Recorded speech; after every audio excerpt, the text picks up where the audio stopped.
Okay, boomer. Whatever you say, boomer. Okay, boomer. Yeah, boomer. Whatever you say, boomer. Okay, boomer. Yeah, boomer. Whatever you say, boomer. Okay, boomer. Whatever you say, okie dokie, boomer. B-O-O-M-E-R, please, your dusty mood don't vibe with me. You are old and so therefore I must say 10 for dinosaur. Okay. Welcome into the DNVR Avalanche Podcast, presented by DraftKings Sportsbook, the number one rated sportsbook app out there.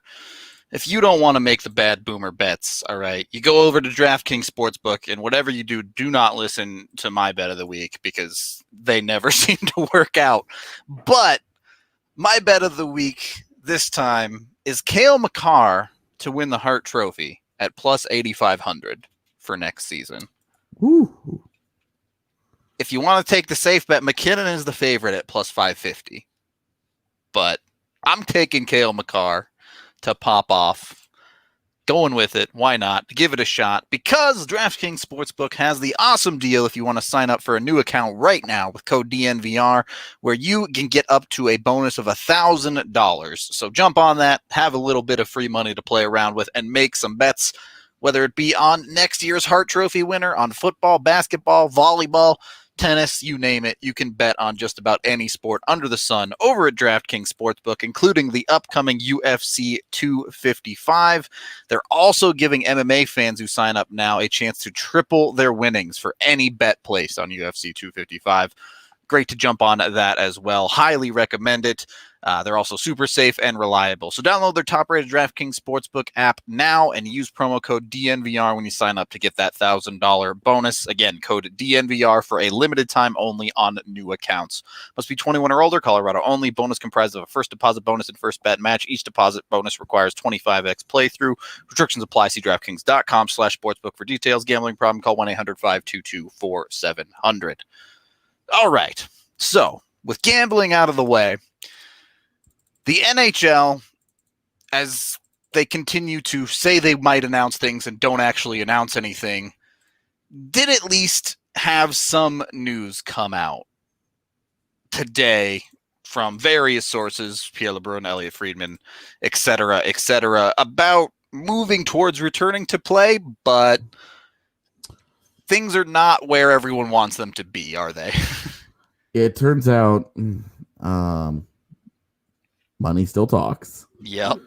And when it comes to getting the league back on the ice, that's still everybody's number one consideration. Yep. Which, it's a business. It's going to be that way, but ultimately it's disappointing that all of the conversation is still revolving around money, dollar bills, y'all, and not even the logistics of how this thing is gonna work. Because right now it's, reading what everybody's been talking about today, all the different meetings that the NHLPA is having, the different board of governors meetings, like it's pretty obvious that we're not getting anywhere without the money, which makes perfect sense. Might as well start there. Yep. No need to take the time hammering out the details of everything else if you can't even agree on the cash, right? Yep. But it's like it sounds like everybody's just sort of shrugging their shoulders at the logistics of the rest of this and be like, oh well, when we figure this out, we're good. So that's naive. I mean, that's naive. They've got all this. So yeah. The players are in a really tough spot. They made an agreement. Right. The CBA was signed already. 4 months ago, they ratified a new CBA. They made the agreement. Players already made their concessions. When players have been unhappy in the past, owners have shrugged and said, you made the deal that you made. And 4 months later, the owners are going back on it and saying, we need more money. Yeah. Maybe that wasn't the best deal for us. and asking for significant concessions from players before they have played one single game. Right. It essentially Crazy. The owners essentially gave the NHLPA two different options. One of significantly increasing the deferred money in the coming seasons, and the other significantly increasing the escrow money in the coming seasons. That's not. Players aren't down with that escrow, man. That's yep. If you read what Friedman wrote today, he's 100% correct. Obviously, not that I need to verify Elliot Friedman in saying that that's a dirty word for players. Yep, that's the most taboo thing in the world for them is escrow. Mm-mm. Yeah, they're already part of what they wanted in the CBA was the limit on escrow that constantly grows. Yep, and the double-edged sword of the cap escalator is what put them there in previous years. You know, players could trigger it, but it meant escrow going up. And it's like, look, if the cap doesn't go up, then salaries don't go up. But if escrow is going up, that money's not going to us anyway. Like, it's going to us in contract terms. Like, the contracts are getting bigger, but larger portions of the contract is disappearing. So it's put them in a bad spot. They made this agreement, and now players are being asked to go back and give up more right off the top. We're not like 2 years into this, and our revenue estimations are off a little bit or whatever. We're 4 months away. It just happened just a few months ago. And one of the big problems I have with it is 4 months ago, there were no free agents. And a significant portion of the free agent players in the NHL, at least the big name ones that signed longer term deals, put a lot of their money on the back end of deals because of the way the CBA was set up, where over the next 5 years, the escrow cap was going to go down. So if you put all your money at the end of a 5-year deal, you're going to get significantly more money into your pocket.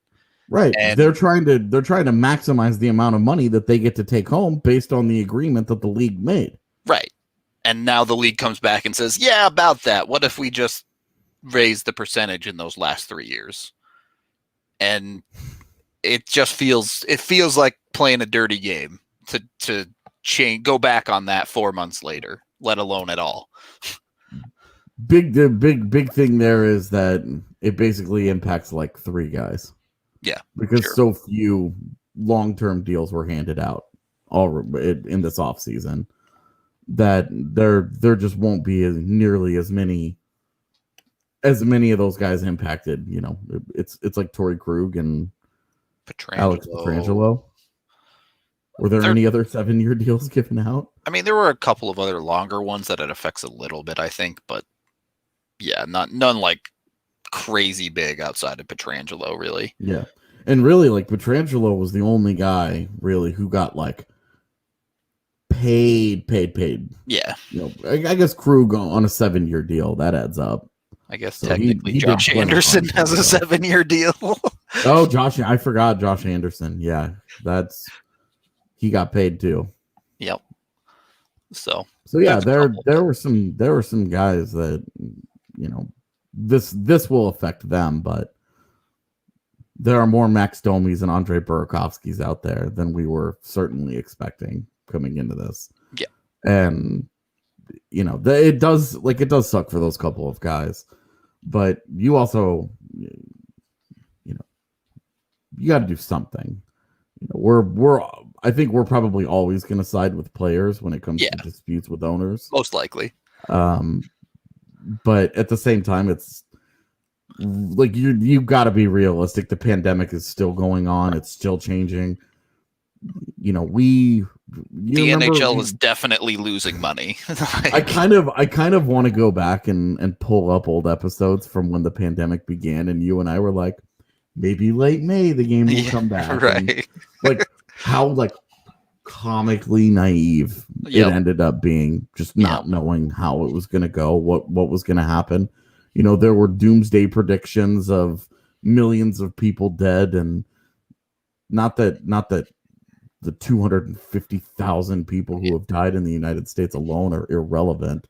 I think that's a permanent blight upon our response to this, but it naturally ended up somewhere in the middle of all of the black and white predictions. Yeah, and certainly it being the United States complicated things just because they did have 250,000 people that died. You know, more people died in the Dakotas than South Korea.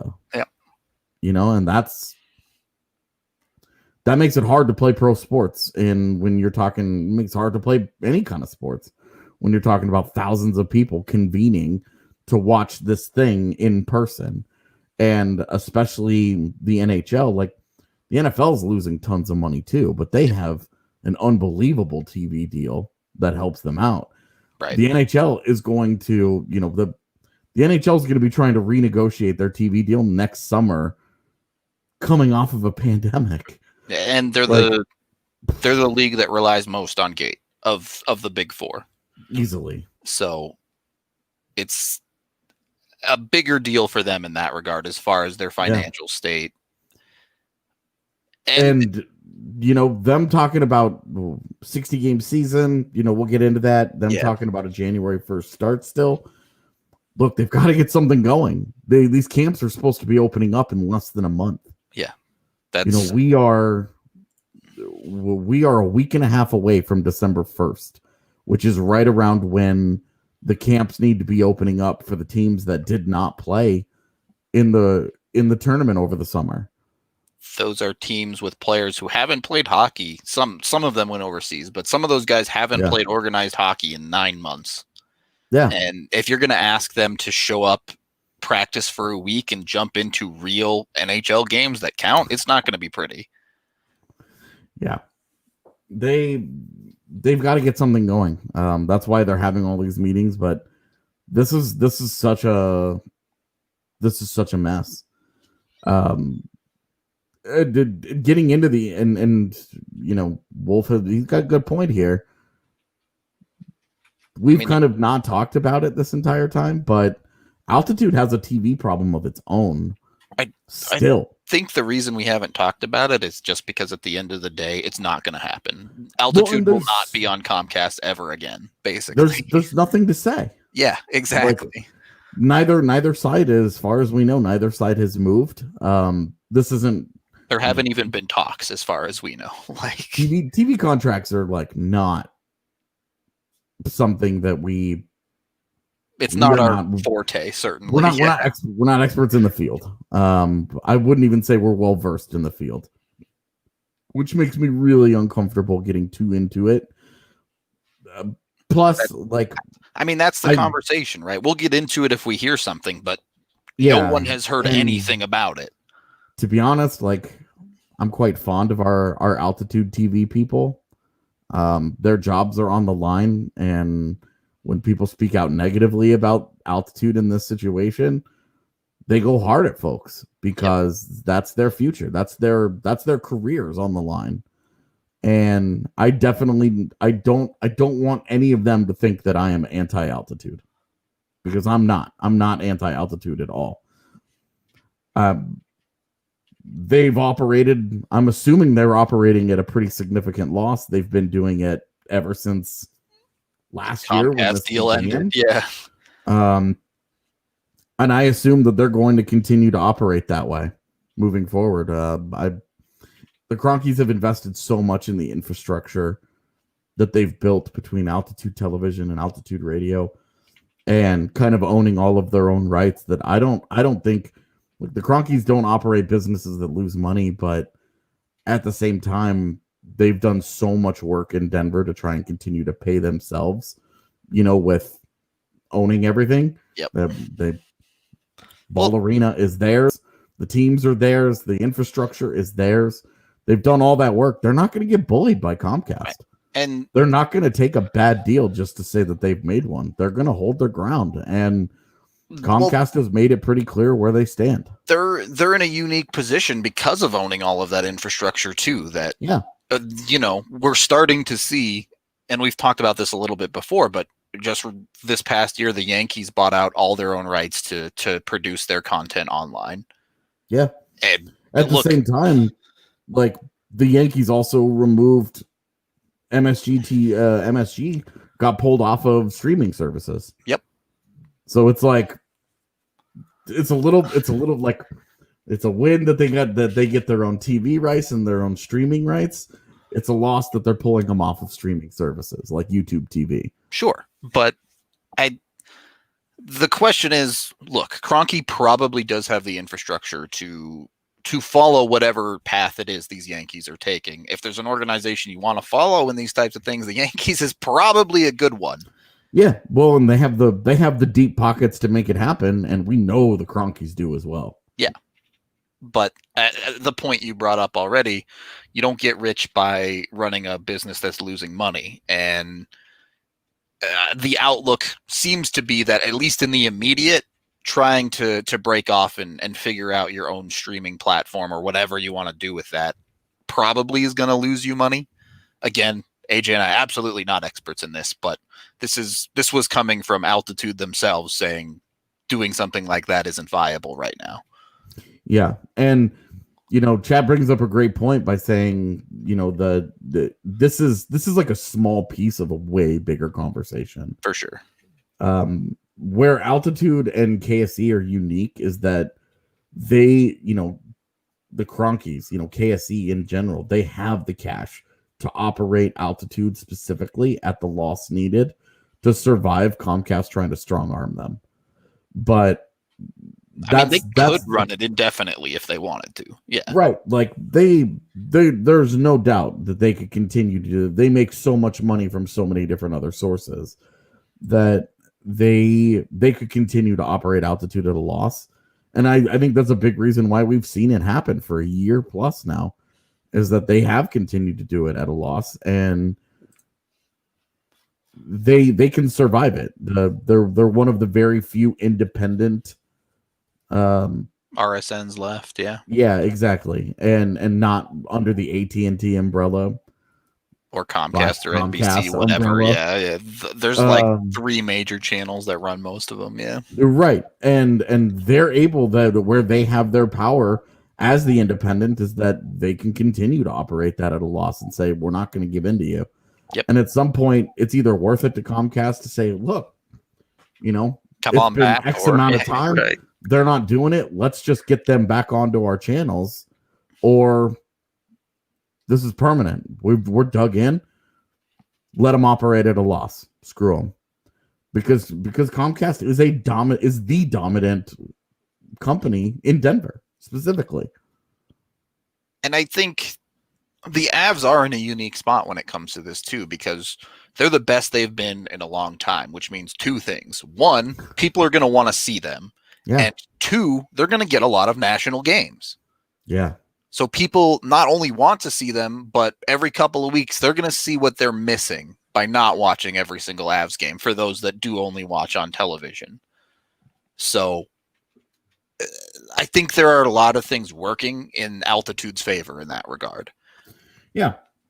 There are certainly plenty of feathers in the cap that, them digging in and holding out should tell Comcast, we've done all the negotiating we're going to do. Yep.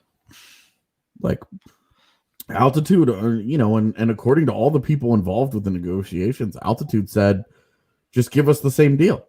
Right. It was something like a 40% cut or something from Comcast that they wanted. Yeah. And Comcast was like, nah. I understand where it's like, look, you have to find a way to make a deal, but if the other side's just not negotiating, think of this as a player contract negotiation where, a guy, you think of this as back in the O'Reilly conversation, where he just held out and was like, no, I'm not signing anything. You're gonna pay me what I think I'm worth, and I'm not gonna play. I'm gonna go play in Russia. Yep. And it took a third party to bail everybody out of that situation. And then the Avs ultimately had to move him because when it got close to free agent time, he wasn't coming back. Yeah. It's interesting too, because the Avs even had, or Altitude rather, has even gone the third-party route here by getting a deal done with DirecTV. So they're on some televisions, right? And but they've tried to incentivize as many people as possible to make the switch. Yep. They've said, "Hey, you make the switch, we will give you hookups. Let us know, and we will." They tried to incentivize it as much as they reasonably could, and the people who are going to make the switch did. At this point, I just don't think that it's gonna. I don't think it's gonna happen. And the problem with the streaming service is that $25-$30 a month, how many people are going to get that for Altitude? And there's not only will a lot of people not pay that strictly for Altitude, there's a very real possibility that $25 to $30 isn't enough. That's the problem, is that if you're the 25 to 30, and pretty much any of the prices that people have thrown out there have not been realistic for them to make streaming service viable for them. Yep. And that's the problem. What I've said all along is that when it comes to streaming, Altitude needs to come out and say, this is the math. Yep. Just put the numbers out there. Exactly. Tell us why it's not viable, and why it isn't, why, what do the numbers look like? Give us a number, give us a price point. If it's $50 a month, if it's not viable at $50 a month, it damn sure isn't going to be viable at 10, 20, 30. So if it's not viable at $50 a month, show us the math, break it down for us. Give us the transparency and tell us why. It would end that entire conversation. The thing is, Sean, who says, or rather Jesus, I know I would, it's way cheaper than cable. Absolutely. For someone like me who pretty much only has cable to make sure I get Avs games. But that's not where Altitude is going to make their money off of a streaming service. They need to also rope in casual fans. So the problem with NHL TV is blackout restrictions. Yep. And for people who are in the blackout zone for Colorado, if you're not in that, then of course NHL TV is the way to go. This is literally a non-issue for non-Colorado and surrounding state residents, basically. Yeah. Like a total like if I'm up here in Winnipeg permanently, I just get out there, I just get an NHL TV, and this isn't even a conversation for me. I don't care about this anymore. Yep. But I maintain my Colorado residence. I will be back there when play starts. When they go on the road, and I'm assuming that the pandemic is still going to keep us out of locker rooms, and we're still going to be doing remote interviews. So I'm expecting going on the road for the first part of the season is going to be a massive waste of time, just like it was for the people who went during the playoffs last year. Yep. As much as they want to make it act like it was worth it, it wasn't. It's a huge problem in Colorado right now. You can't watch Avs games, you can't watch Nuggets games unless you have DirecTV. You just can't, and it sucks.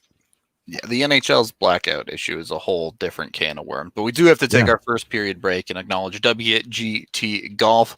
Coming this Friday through Sunday, we'll be hosting another golf tournament, the Retro Open.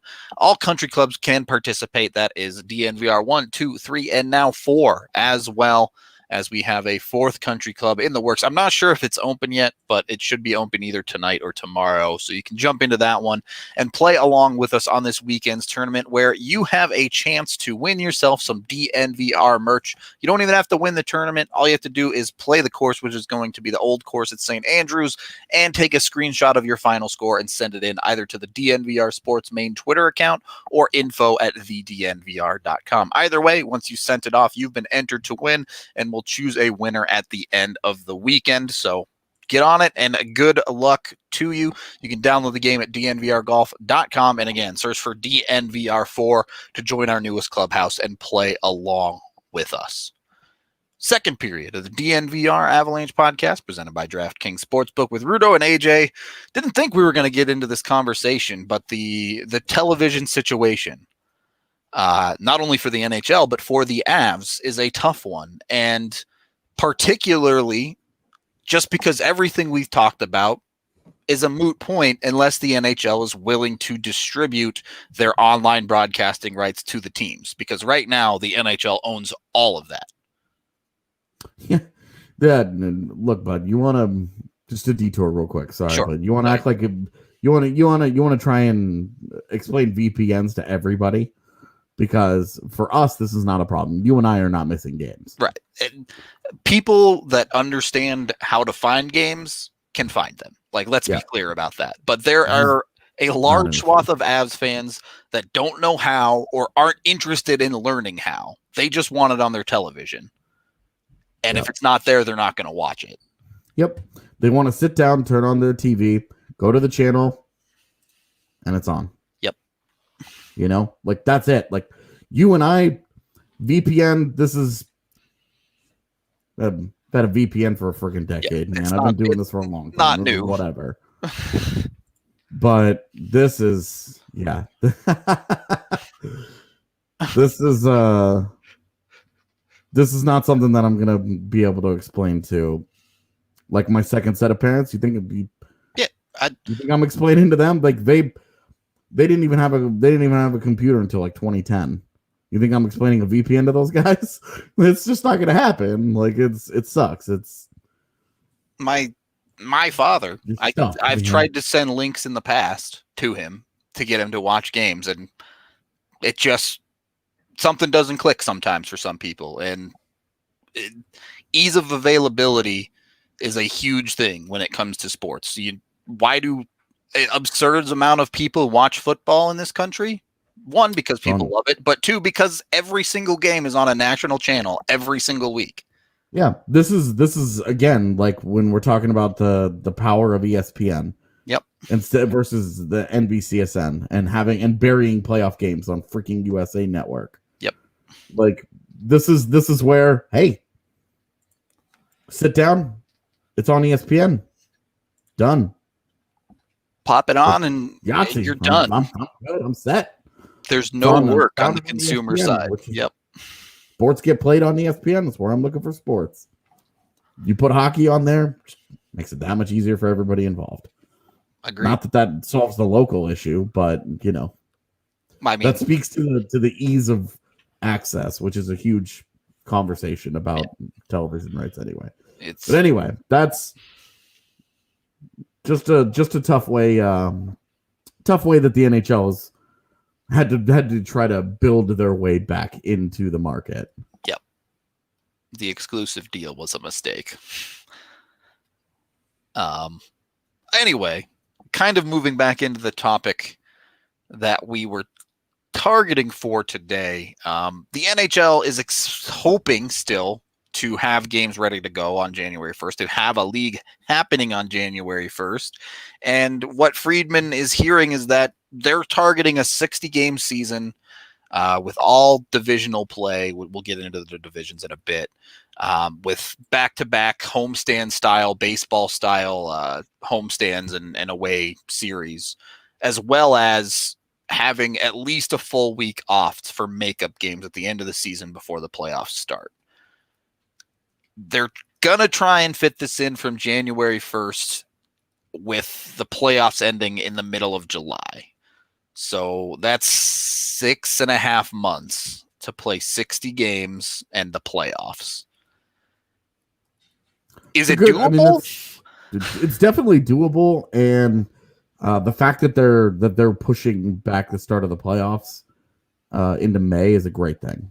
Like they're willing to move that in and have the distance between the end of the season and the start of the postseason, so that they have the flexibility to cancel games, to reschedule, to do whatever. It's very, very smart of them to build that in so that they're not making it up on the fly 100%. Yeah. There will have to be some flexibility on the fly, but not completely making it up and having some sort of plan in place. You have to have contingencies in place with something as unpredictable as this pandemic continues to be. Although I say it's unpredictable, and we're in kind of a predictable position, I think. But I don't want to get into all of that. Right. We are where we are. Certainly, there's no changing that. Yeah, that's a good way to put it. We are where we are, and that's that's what we have to deal with. Yep. And vaccine, things like that. Okay, great. You cross those bridges when it's a realistic thing that you can do. Right. When people start getting them, and athletes are going to be first in line to do it. Okay, whatever. We'll have those conversations when they need to be had. Yep. But a 60-game season sounds great. It's totally doable. It feels like a real season, because that 48-game season still didn't feel like a real season. It feels short. It does. So a 60-game season is a real one. It's a decent length. It allows for, to be honest, it allows for the cream to rise to the top. It feels long enough that a team can't just go on a month-and-a-half hot streak and make it into the playoffs based solely on that. Yeah. Yeah, I mean, think about the Buffalo Sabres a couple of years ago having that 10-game winning streak in the first 20 games of the season. If you only have 48 games, right. It's almost impossible to miss the playoffs after ended in December that year. Right. They're in the playoffs, but so it gives you and it gives teams a chance to survive injuries. Yep. Poor stretches of play, things like that. Not a full. I mean, you're cutting off a fourth of the season. Think about how crucial the last 20 games have been to in 17, the Avalanche 18, and 18, 19. It was two critical. Of the last 3 seasons. Yeah. I mean, just absolutely like necessary for them to even make the postseason. Yep. So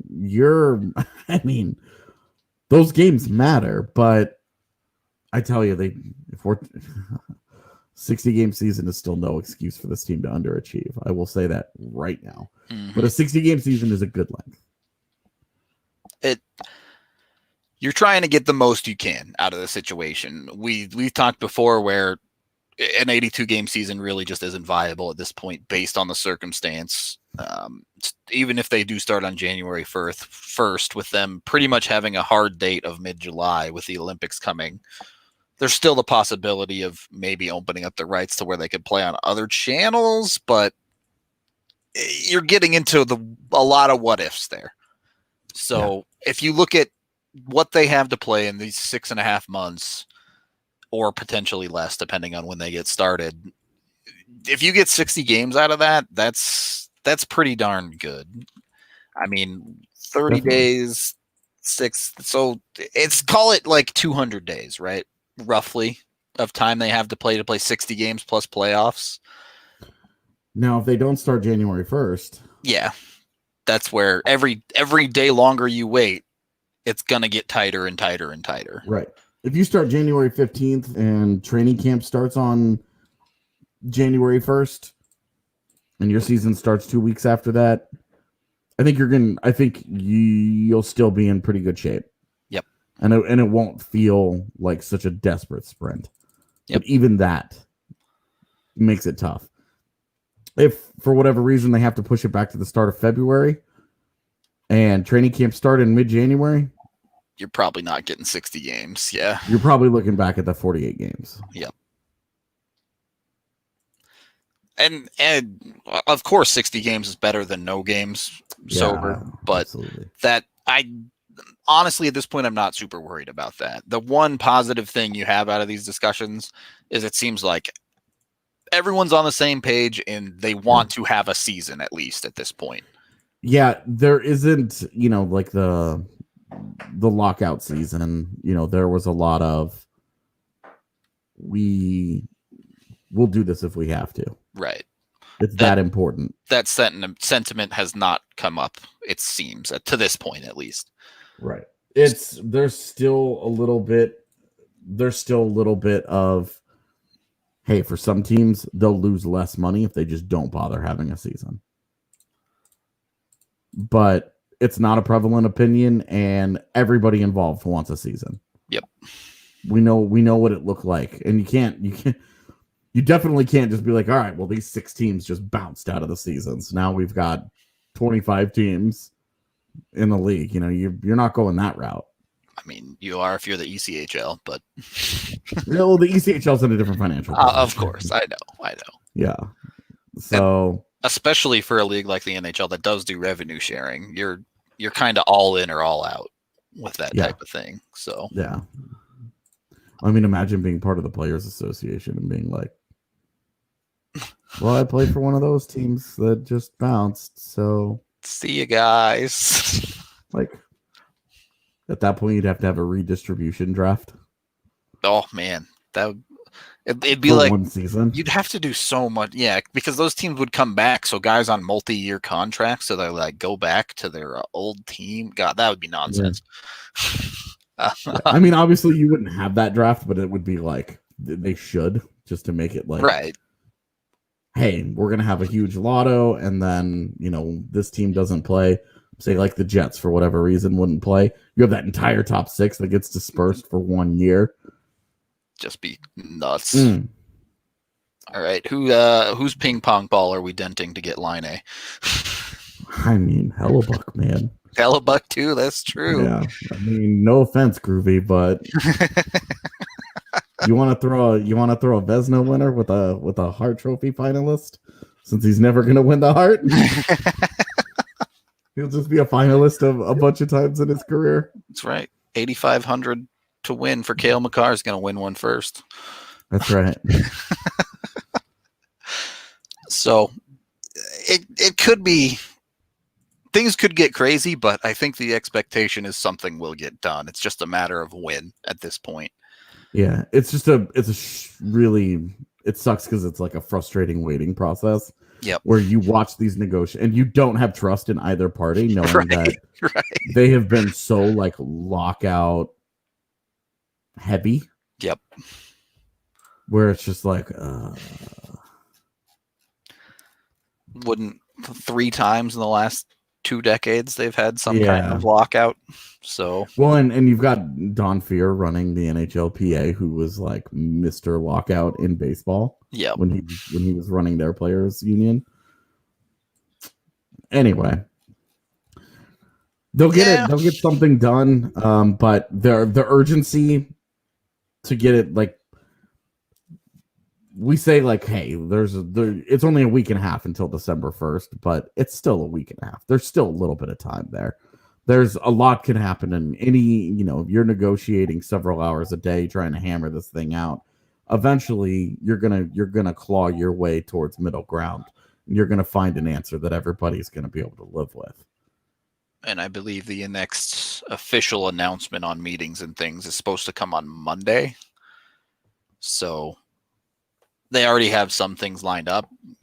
Will it be another, hey, we met and we're not there, or will there be something to talk about? We'll wait and see. But yeah, we'll take our second period break there to acknowledge Strava Craft Coffee, which for today you can still get down at the DNVR Bar Cold Brew, but you can also order online at StravaCraftCoffee.com and use code DNVR20 to get 20% off every single time you buy. You can get their subscription service as well, so you don't have to worry about it every week. They can give you options 2, 3, 4, 6, or 8 weeks. And it's been known to help many different aches and pains, including migraines, joint pain, anxiety, IBS, many other things as well. So if you haven't tried it yet, give it a try today. And of course, be sure to tweet and let us know when you love it. Third period of the DNVR Avalanche Podcast, presented by DraftKings Sportsbook. So let's take a look at the proposed divisions, which for the most part are what we expected.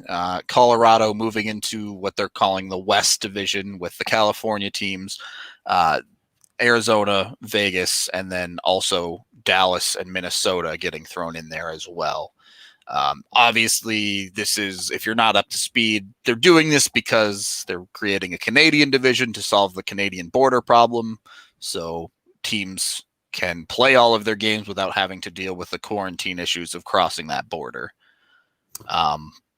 Vancouver to Montreal flight. Pretty brutal. Looking forward for those guys to be doing that. But that's why baseball style series. Right. You'll play 3 games, you fly in Friday, you fly in Thursday, you play Friday, day off on Saturday, play Sunday, and fly home immediately. Yep. And not only does it bring up the baseball side of things, but you bring up an interesting point with Vancouver to Montreal. How do you work the conferences in the NHL as this? Because Canada could go in the West or the East based on the teams in it. Right. Where they put Canada or the Central Division, which conference? Yeah. My on this laptop, my camera is over here, and I keep at home. It's on Doing quotes outside of the camera. Yeah, exactly. And so I gotta remember to use this hand now. They've got to come up with conferences for the playoffs is the issue. And whichever one, you look at, if you're looking at those two divisions, you're hoping like hell they throw Canada's in the West. Because we talked about it the other day. In the standard Western Conference, it's Colorado and Vegas are kind of the runaway two best teams. Right. But if you throw Pittsburgh and Tampa Bay into the West from that Central division, all of a sudden the West is looking spooky. Even Columbus, which I think got low key quite a bit better. I think they addressed some problems and they're going to get, one extra year, assuming their goaltending is legit. Max Domi is your 2C, Pierre-Luc Dubois. I think they're going to be, Columbus is going to be really good. And that Central Division is going to be, like it always is, a bloodbath. Yep. Like you look at that division, and the Central Division still has two bottom feeders in Chicago and Detroit, but every other team thinks it's a playoff team. And like even Chicago, you expect to be competitive. They're probably not a playoff team, but they're not going to be a pushover, assuming they get a goaltender. Detroit's going to get just slaughtered in that division, but yeah, I still think I think Detroit made enough talent upgrades that looks, instead of the 40-point team that they were on their way to being, they'll be a 65-point team or whatever. Right. But whatever the 60-game version of a 70-point team is, that's what that Detroit team looks like. Sure. With if they get really good goaltending, we saw with Winnipeg last year, really good goaltending can just elevate you. Yep. So that maybe there's a plus side to that. Maybe that division will eat itself up a little bit with that many quality teams. But at the end of the day, if they're in the West, you're going to have to play one of those teams in the second round, in the third round, certainly. Well, depending on which playoff format they use, because if they use the regular format and not the seeded format from last summer, they use the regular format. It goes by divisions, so that the Central will cannibalize itself until it gets to the Western Conference. But in the first round, Colorado, it depends. Does Colorado or Vegas win the West? Right, and then they're playing a wild card team. Because, you look at the West right now, and you have to say Dallas is the clear-cut third best team. Yeah, based on this Western Conference. But keep in mind, no Ben Bishop, no Tyler Seguin. They had surgery in November. They said that the timelines were 5 months. Yeah. That's an April return. I'm going to say March because you're hoping that's the halfway point of the season, basically. Yeah, and so you're saying they're missing Tyler Seguin, who we saw with Khudobin last year that the Stars can survive without Ben Bishop, but in an aggressive schedule that we're going to see, the backup goaltender is going to matter a lot. Yeah. So Jake Ottinger is going to get games for the Stars. However that goes, you're feeling a lot better if Ben Bishop is healthy. But there's nothing behind Tyler Seguin to make you feel better. There just isn't. There's nothing there. I mean, it's one of the reasons why when you and I look at Dallas, we're kind of dismissive of them. Because it's like they just don't really have that high-end talent there. They got hot in the playoffs last year and had a lot of things just go their way. Yep. They won a 7-game series in which their starting goaltender had an .899 save percentage. So, a lot of things broke their way. I don't feel like it's a controversial thing to say that. You can say oh, AJ, well, you just keep dismissing Dallas at every turn. Okay, cool, whatever. But them not having Tyler Seguin for potentially half of their regular season and whatever impact the switch from Bishop to Ottinger is, that's a big deal. Like, that's going to be a major impact on where they go. I don't think that there's a clear-cut third out west when you consider those injuries. Especially, we're already talking about 60 games. If it gets any shorter and you're missing those guys, I mean, every game is just so important that it gets real tough for Dallas. Yeah, missing those they guys. might be the one team that's like dying for a February 1st start. Please, our guys need to get healthy. Yeah.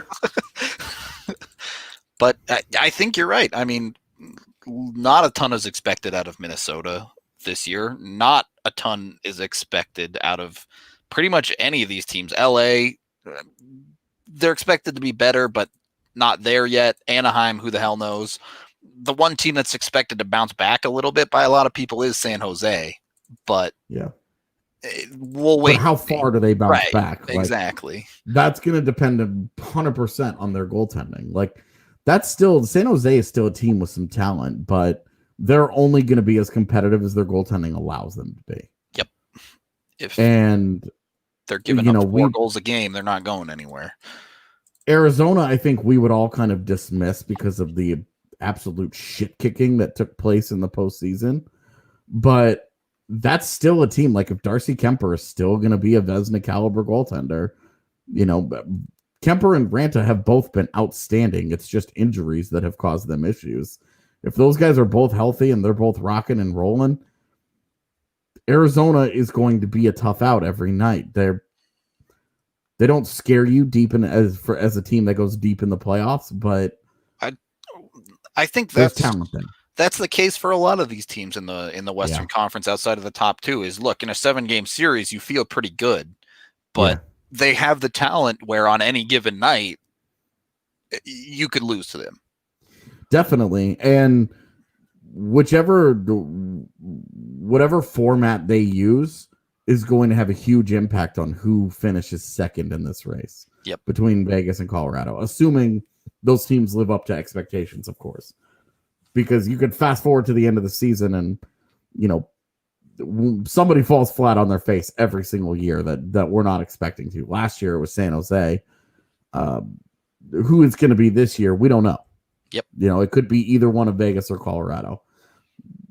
One of the obvious good teams always disappoints. Will struggle, yeah. So, and especially in an abbreviated season, there could be a couple. You know, those last 20 games could end up being a big deal. You look at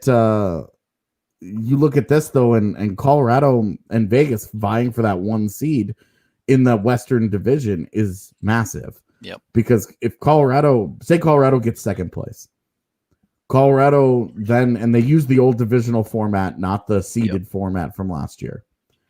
They go back to that. Colorado second place.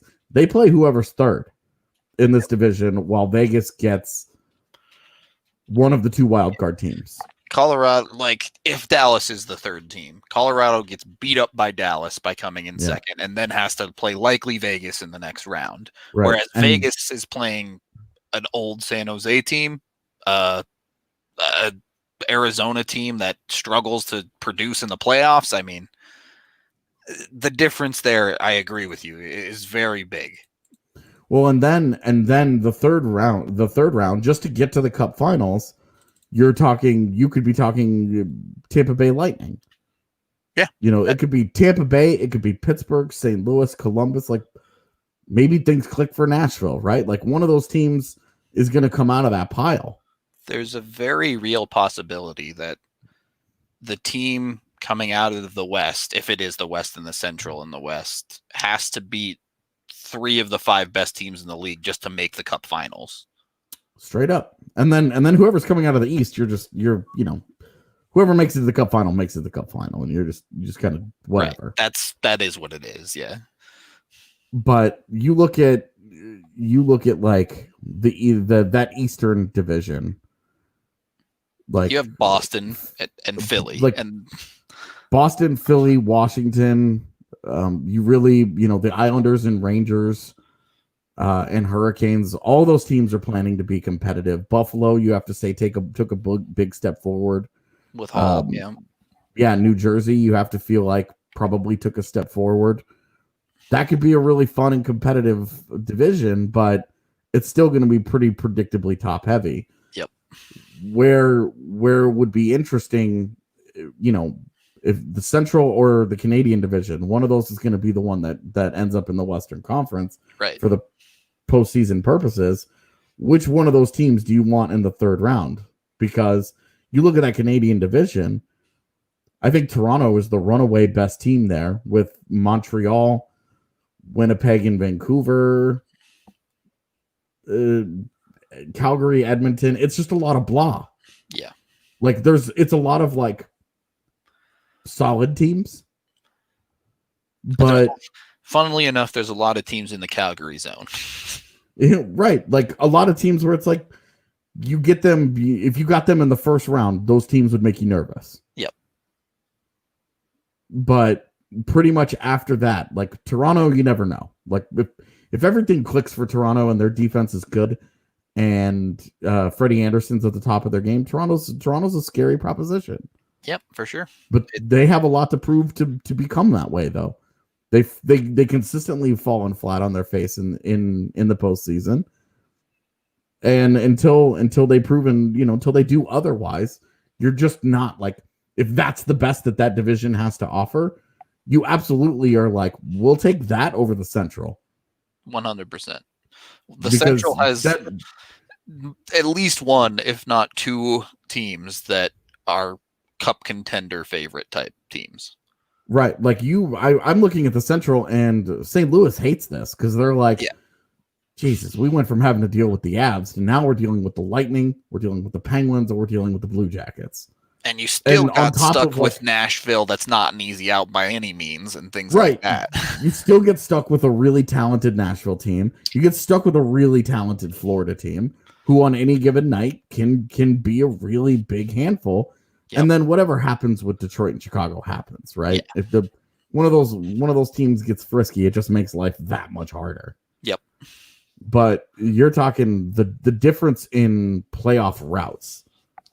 Trying to build a route to seeing what's the difference in, would you rather have Tampa Bay if you were to rank the teams between the Central and Canadian divisions and say which one do you want in the conference finals? Your average rank is going to be way higher for the Central than the right. Canadian. It's like Toronto is the one that scares me the most, and then after that, if Edmonton gets there, then things have gone very, very well for them, and Connor McDavid is always going to scare me. I'm sorry, but he is. Montreal's got Carey Price, and if that they've put so much talent on the wings that if their young centers all mature and take a huge step forward this year, if they're in the conference finals, that means that happened, and they're a very scary proposition. I mean, this is the problem with the Canadian division is none of those teams have proved it. Not a single one has proved to be a true cup contender. The closest in recent history is the Jets, I guess. But it really is. They were in a conference finals just a couple years ago. Yep. But the rest of that league, yes, Toronto should be a very good team, but they haven't made it out of the first round in a decade. Some of that is bad luck because of the division Playing Boston that they're in every year, sure, but this setup could screw them too, because hey, there's a realistic possibility here. Say one of these teams, Vancouver, Winnipeg, somebody, Calgary, Edmonton, whatever, one of those teams wins the division. Toronto gets stuck in that 2-3 matchup again. They play Montreal. Carey Price just shuts down that explosive offense, and it's the same story for these guys. Yep. They can't get out of that first round. Somebody else moves on, and you're looking at, okay, well, conference finals is now one of those teams. Yep. And that's all assuming Colorado can get through Dallas in a first round. In this hypothetical, it's get through Dallas and then get through Vegas. Those are rounds. Those are the teams they play. They were set to play in rounds 2 and 3 this last summer, and now that's their whole Western Conference. That's their whole road to the cup finals is those two teams, and then the winner of the other division, and then you have the cup finals. That's an all-time gauntlet. It is. For the record, I would 100% run back the Colorado-Dallas series, assuming health. But Same. We didn't get to see Colorado-Vegas. So who even knows there? Yeah. It's going to be wild. It's going to be a crazy season, one way or another, from start to finish. Those decisions that they're leaning to. They've even wished that today they were talking about a 5-team division as well. Yeah, I don't know how that works, but who knows? For all we know, they could announce on Monday that we're not even doing conferences, and 4 teams from each division just go. Like, we have no idea. Or they're only doing conferences and they're skipping divisions, and the top 8 teams just go. Or the top 16 teams, they scrap the whole thing. The top 16 teams make the playoffs, and they seed 1 versus 16, 2 versus 15, and on and on and on. So, and then go from there. So no doubt we'll have updates on this when the news comes out, is what I'm saying. Right. But I'm it's going to be like, if they do kind of stick with these divisions, and that decision between Canada or Central in the Western Conference is going to play a huge role in determining the outcome of the postseason. That's a huge decision. It is. And we'll have to wait for the NHL to make it. As we wrap up here, we have Green Mountain Dental Group, which we've had several people switch to make their permanent family dentist over the years as listeners to our podcast. They reach out and let us know how great their experience was and thank us for leading them to such a wonderful practice. There's honestly nothing more rewarding than hearing from our listeners. So please, if you go to Green Mountain Dental Group or any other of our sponsors, be sure to hit us up and let us know about it. For Green Mountain Dental Group, they're in Lakewood, just 15 minutes from downtown, and they're the best family-owned dentist in the metro area, as well as big Colorado sports fans, just like everyone here at DNVR. Plus, you get a free Sonicare toothbrush when you get a cleaning, x-ray, and exam with them. So hit them up today and get your teeth taken care of. AJ, do we have any final thoughts at this point as the NHL moves towards whatever a season might look like next year? No, I don't think I have anything additional for today. I think that is a good way to sum it up. We have to come up with a Free Skate Friday show. We do. We will have to come up with a gaming show. Yeah, work to do. Always work to do. But that's right. While we work on that, I hope y'all have a great rest of your Thursday. We'll be back tomorrow with some fun for you, and back next week as well. So I hope all y'all take it easy, and we'll talk to you then.